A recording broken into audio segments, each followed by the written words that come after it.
This is Together Goshen Day, and I'm Caleb Longenecker-Fox with the Alumni Office. Really excited to have John Roth joining us here. Hey, John, how are you doing? I'm doing okay, Caleb. Thanks. How about you? Good. It's good to see your face again. It's been a while. Great. I miss the faces on the sidewalks and the faces in the classroom and my colleagues. These are strange times. Well, these strange times are what I want to ask you about. I know that you're a long-standing faculty member. So many people, so many alum and friends know Goshen College, know you and know your face, have read your stories, have been in your classes. I know that recently a lot of your role has kind of transitioned out of some of the teaching mode. Could you tell us a little bit about how you're spending your time and particularly how you're spending your time now? Right. Well, it's true that the nature of my job has changed a bit in the last 5 or 6 years. I love the classroom. I still consider myself a classroom teacher. But over the past few years, I've become more actively involved in Mennonite World Conference and also with projects related to the Institute for the Study of Global Anabaptism.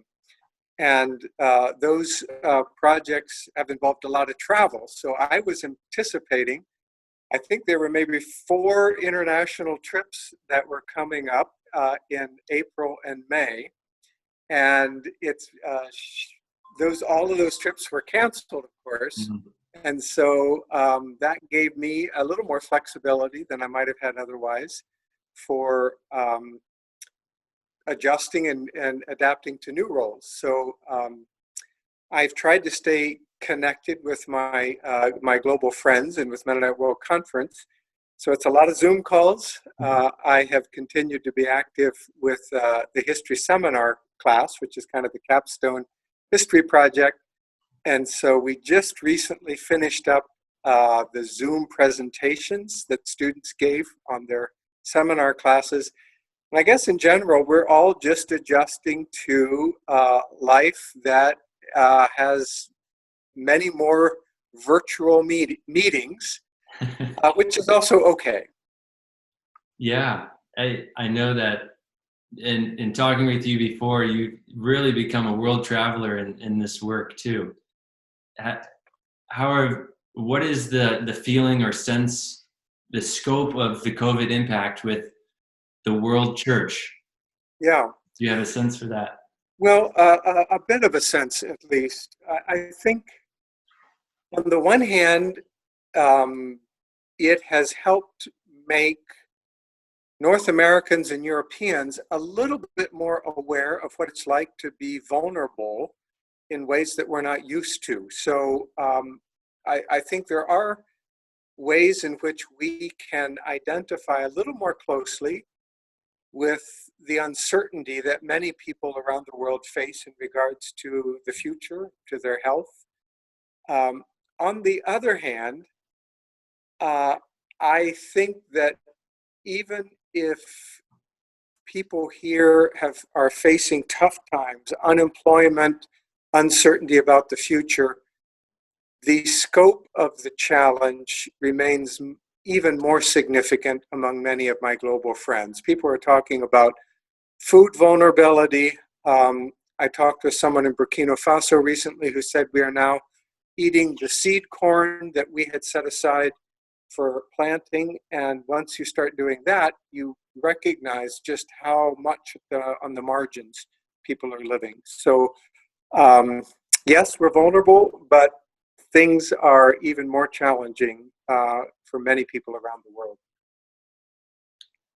Yeah, thanks for sharing that. It's a good reminder.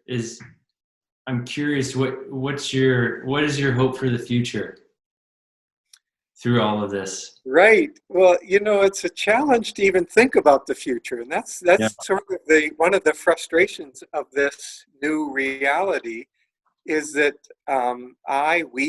we're so used to looking at our day planners, looking at our calendars, and thinking about a horizon that is out there, and then living into that. And right now, the horizon seems pretty blurry. When we started this, I was thinking, oh, end of April, we'll be back to it, and Right. then end of Yeah. May. Well, I think that probably was unrealistic. And I've been reading quite a bit that says, no, we won't, there won't be a return to the way things were, that there will be some things about our lives that are changed. So um, I, I think it's a challenge to think with confidence about the future. You know, at the same time, I've seen so many expressions of goodwill and mutual aid of people attentive to the well-being of other people. And if some sense of that compassion continues going forward, even once COVID-19 is a distant memory, that would be a wonderful, a beautiful thing. So we can hope for that. Absolutely. In your estimation, what does that mean for the Goshen College community? Right. Well, I think we have all become slightly more proficient at online education. It's not my preferred mode of teaching, but I suspect that in some ways online education will become an even bigger part of the range of services that we offer to students. But I'm looking forward to a return of students to campus and being in the classroom and sitting around a table and re-engaging in conversations with students. I much prefer face-to-face, and that still is my hope for this coming fall. Yeah, thanks, John. Any parting words of wisdom or